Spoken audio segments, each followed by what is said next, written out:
Hello, y'all. We all know Elden Ring.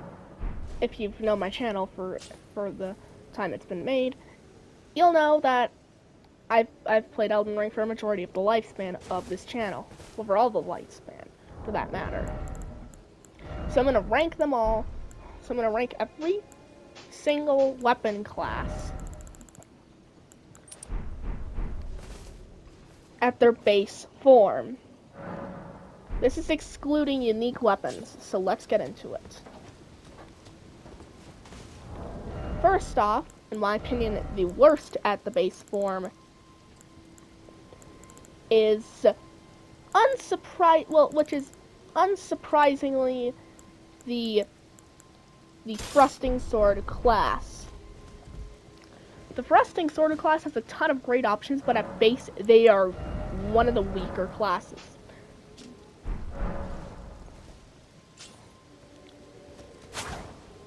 They do have a few unique options, and I'm showing you the S-Stock, which is more versatile, and I'm pretty sure is the only one you can get from starting.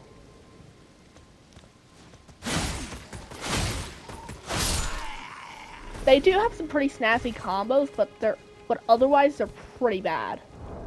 So F tier.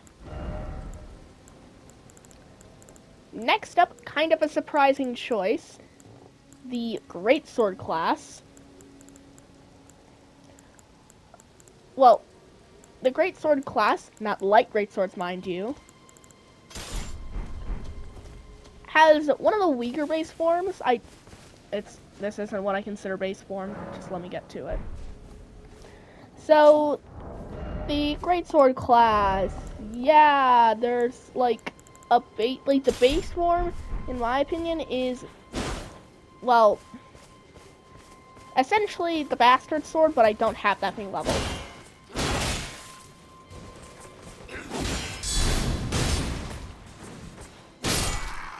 They are very good in the fact that they can actually be used if you have a better greatsword. However, the base stats are it's slower and it's kind of mediocre. Next up, this shouldn't be a surprise to anyone. Smith's Grip, the throwing knife class, which literally only has one weapon, which forces this to be the base stats. Like, seriously, you need to have an infusion on this if you want it to be good. Excuse me. Like, it barely breaks 306 on a build pretty much built for it.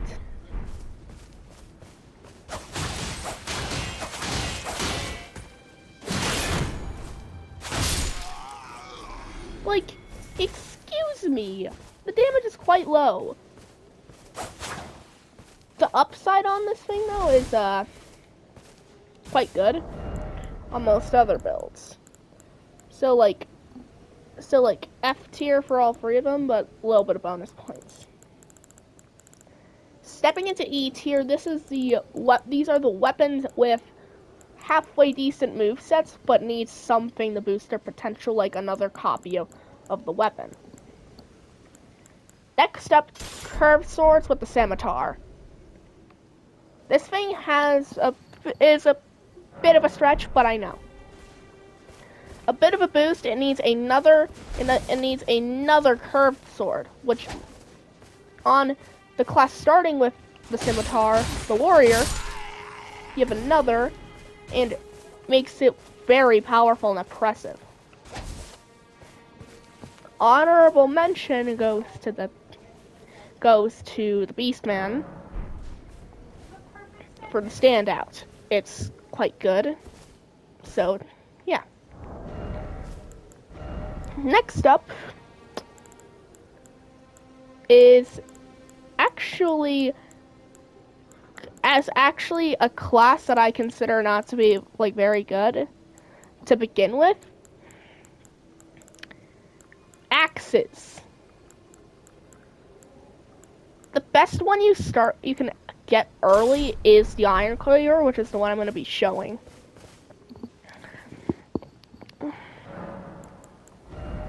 When it comes to the attacks,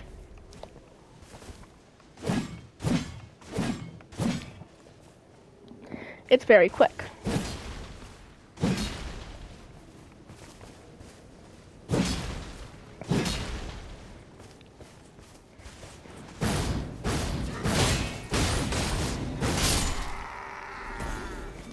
However, it does have a bit of a learning curve. Honorable mention goes to the Jawbone Axe for being one of the better defaults. It has good strike damage. What more could I ask for? Great Axes. This is kind of a bit of a weird class. I consider the base stats to be the Crescent Moon Axe, because while you can obtain the normal Great Axe earlier, this is the one I've had for longer, so I'm considering this one the base stats. The base stats seem quite good until you realize it's a freaking Great Axe and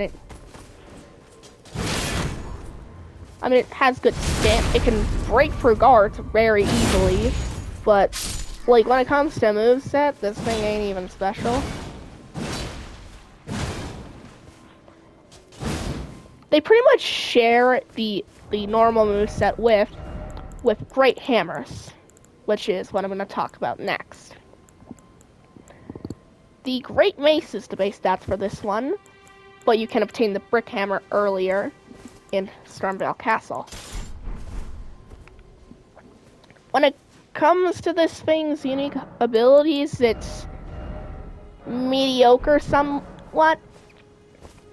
Essentially, you need to use a very specific thing to make the Brick Hammer worth your while.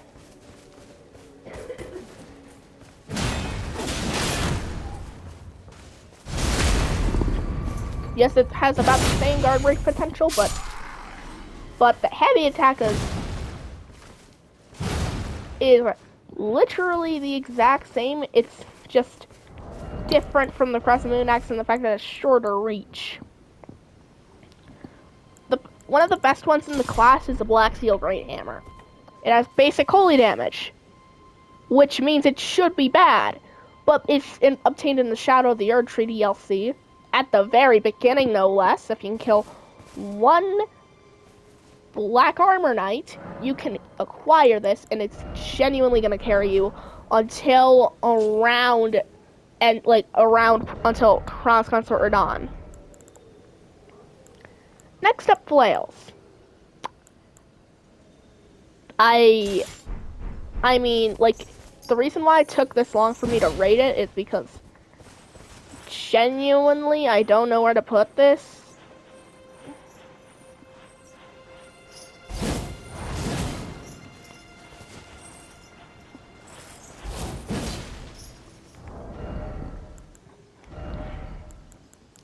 Next up, normal hammers. I don't really have anything to say. The mace is very basic. Very basic.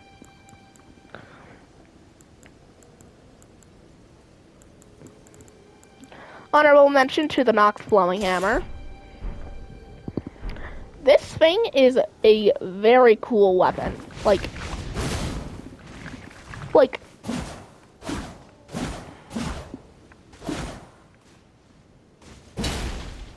yeah.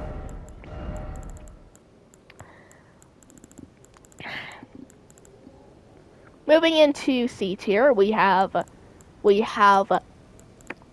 this is a bit controversial. Thrusting swords.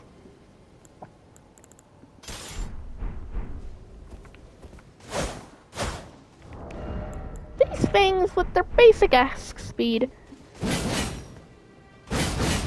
should be quite nice. I consider the base stats to be the Great Epee, but I've had the constant Stitcher out for longer.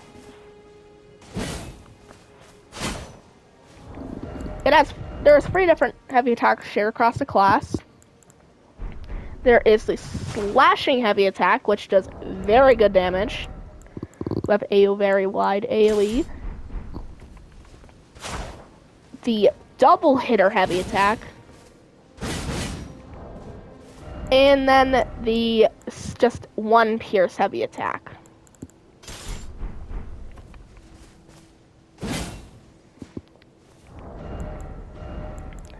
The slashing one is exclusive to the Great Epee. The dual pierce is exclusive to God's Snitcher, and everything else has the normal has the poke heavy. The poke heavy comes out the slowest in the God's Snitcher one, though it has the longest charge up. It comes out really freaking fast after it's done charging.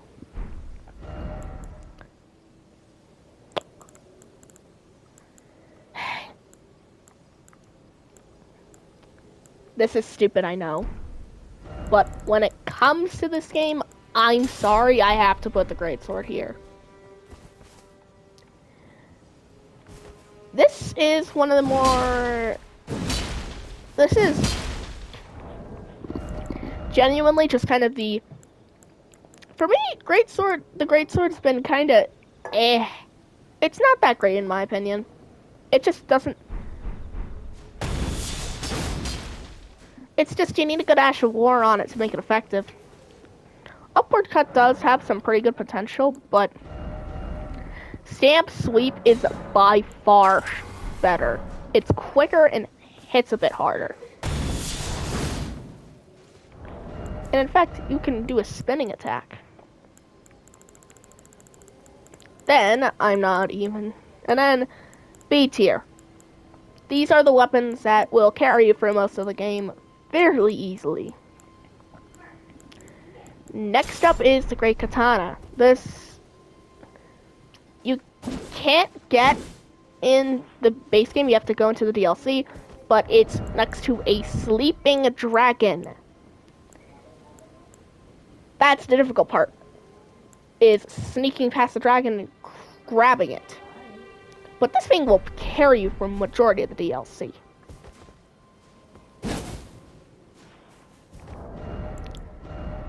Next up is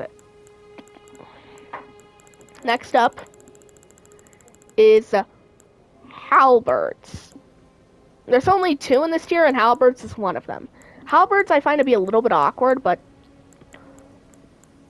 the Blood Knight halberd is the base stats because you can get it really, really freaking early. And you get it and it's really good. It has a piercing attack, though it has the slower charge up heavy attack, which is the dual hitter. A tier. A tier has a few shared classes that are very similar. Next up is spears. Specifically, these kinds of spears. There is 2 main versions you can get. The first one is the short spear, which is the first main base stats. It's the shortest one in its class. Then there's the pike. Yeah, this thing is just way too long. So, this thing I'm pretty sure has some pretty insane PvP potential, but this is PvE we're talking. Then Great Spears. These are just all around, have some of the best movesets in the whole game.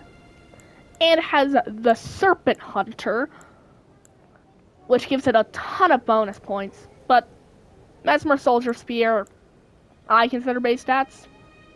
You can get it in the DLC, and it's quite powerful. It has a dual hitter heavy attack, very similar to God's Snitcher. I'm putting colossal weapons here. I don't know which one should be the base stats, but they're great. Some of them are outright game breaking, like the chicken wing. But yeah. Finally, we have S tier. These can easily carry you for the entire game. Easily. First up, we have backhand blades. These things hit really hard. Like, comically.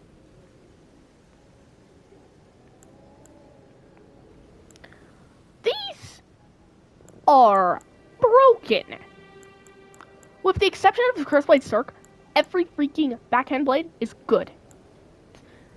The Cirque is better if you want some range damage, but the backhand blade, which is what I use every time, pretty much, is vital if you want to do a guard counter build with this thing. Because this thing has an insanely broken guard counter. In fact, the normal heavy attacks are broken too, especially in PvP, because it's a humongous lunge into 2 more slashes. And the second heavy attack is when you charge it, does 3 slashes.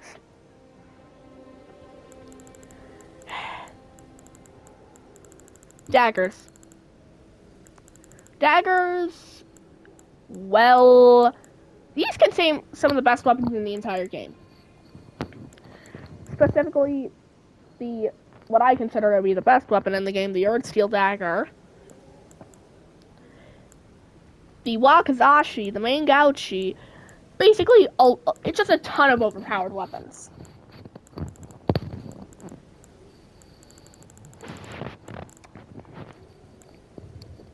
At number 3, we have scythes. Well, I'm not mentioning whips because, well, it's a freeway tie between scythes, fists, and surprisingly whips. Whips haven't just broken range, which gives it a pretty good edge over the competition, but don't really have much unique about them. Just the worst one in PvE is definitely Giant's Red Braid.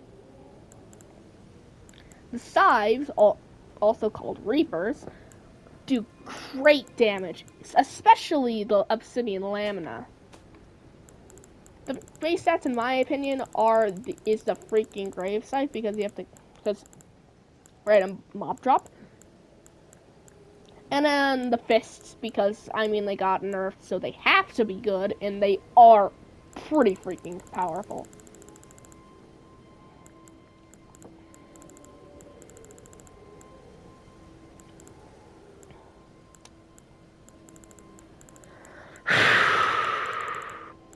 Number two,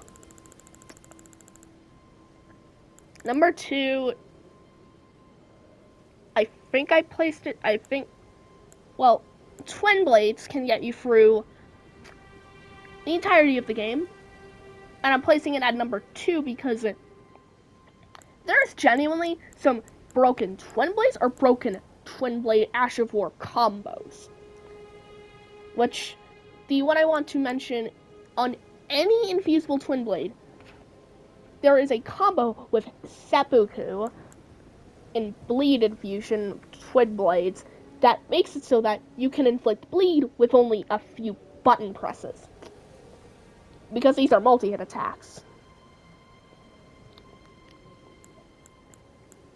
Twin Knight Sword is pretty much the earliest one you can get.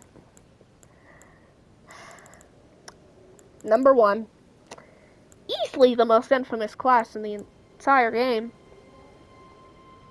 is katanas. Yep, I'm putting them at number 1. These weapons hailing from the land of reeds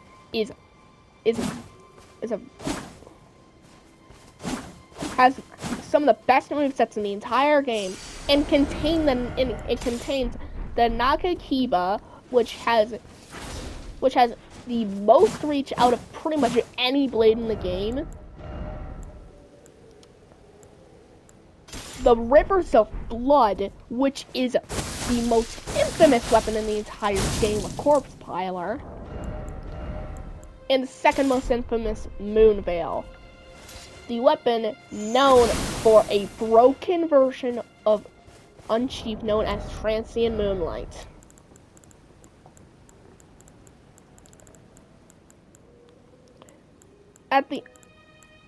I did leave out a singular weapon class, but it's because they're pretty much exactly the same as scythes. I mean, not scythes, but fists, claws. Same position. Dane's footwork, well, the footwork class, aka hand to hand, I just remembered about them. Tie it for 2 because they're pretty broken, especially in PvP. Let me know what your weapon ranking is in the comment. But of course, I've just remembered about a singular other weapon class, the light greatsword. Light greatsword is easily share for number 1. These weapons can do some pretty insane damage. You've got 3 options: the Milady, which is the only infeasible; the Lettuce Sword, which is a wholly physical mix, and then Reynolds Twin Blades, which is a bit of a mess. There's genuinely no base variant. These are all broken and overpowered in their own way. In PvP, Lettuce Sword applies an invisible status effect that removes buffs. The Milady is the Milady. It's really hard to dodge. It also has probably the most broken combo in the game, being a if you don't retaliate before the combo's over, it's a guarantee that you get hit if you're within the range of it. Being a light attack into a heavy, specifically an uncharged heavy. You can do the same thing on Lettuce Sword. However, you can only do it one-handed on the Twin Blades. I mean, you can actually do it. You can actually do it on the twin blades, but it's not as great. Some exclusive weapons I would like to know from each category. Starting from the top. Reduvia, the most infamous dagger in the game, is, no surprise, one of the most broken weapons in the game. It can apply bleed in a few hits. None for throwing blades. Short swords, the Sword of Night and Flame. This is also one of the most infamous weapons in the game, for a different reason. Its stance is broken strong. Not broken as in it doesn't work, broken as in it does so much damage, it genuinely cheeses the majority of the game. Same thing on the light greatsword, except it's Reynolds Twin Blades. Freeway here being the Blasphemous Blade, Dark Moon Greatsword, and the Sacred Relic Sword, as well as Mariah's, but I've touched on in a different video. Colossal Greatswords, Ancient Meteoric or Greatsword. Thrusting Sword, 2 of them, Carrion Sorcery Sword and Anspur Rapier. Anspur Rapier because it has Scarlet Rot build up at base, meaning it applies free status effects at the same time. And Carrion Sorcery Sword because it's so versatile. I guess Cooligan Sacred Greatsword, it works very well. This thing, any infusible because of the dreaded bleed combo. Curved Greatsword, Bloodhound's Fang, as well as, well, basically any of the uniques. They're pretty good. Backhand Blades, the basic one, very good damage. Already touched on this. No honorable mentions because all of them are very powerful. Euphoria for the Twin Blades. Genuinely, who thought of this and who thought to program it? This thing is easily one of the most broken weapons. I haven't used them myself, except for one, which is Death Knight's Twin Axes. Works pretty well. Rusted Anchor. First off, why can we use it? Second off, why is it rusty? Right hand. This might be surprising, but Vare's Bouquet. I have a reason for why I'm putting it this way. Because of its awful high arcane scaling, it makes the biggest benefit off of grease. Flail, Serpent Flail, Mesmer Go Burn. This one, Blacksteel Great Hammer and Devourer's Scepter. I have my reasons.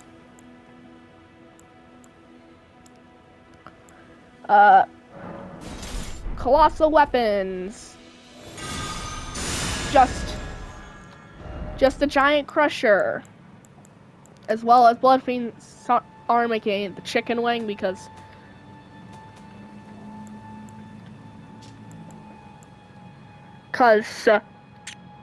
well, for spears, it's the spear. It's worse than it's worse in terms of status buildup for poison than the venomous claws in the fact that it attacks slower, and yeah. But it's yeah. Serpent Hunter is literally required for a gimmick boss fight for great spears. Halberds, genuinely the sword spear. This is the only one that doesn't feel awkward.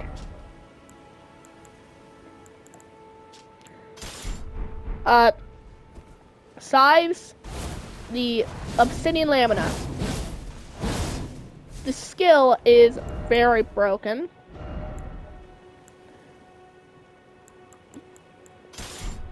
For whips, it's the Toothed Whip for PvP because it has multiple different true combos. And I just demonstrated one. Fists.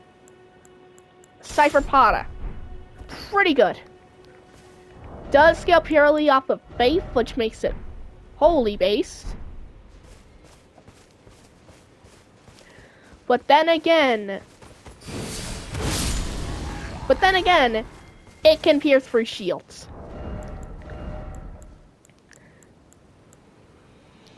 Hand to hand, there isn't one.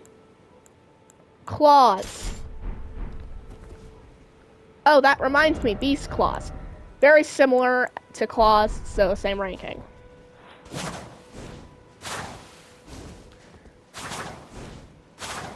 The Claws of Night scale off of one single stat, being Dexterity.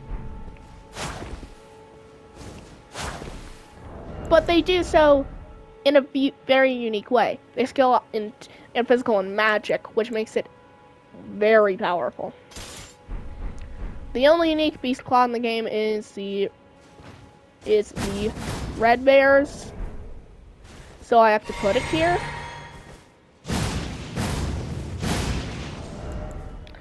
It allows you to do a bear hug that does a ton of damage. Next video is going to be a Catalyst and Seal ranking. See you then.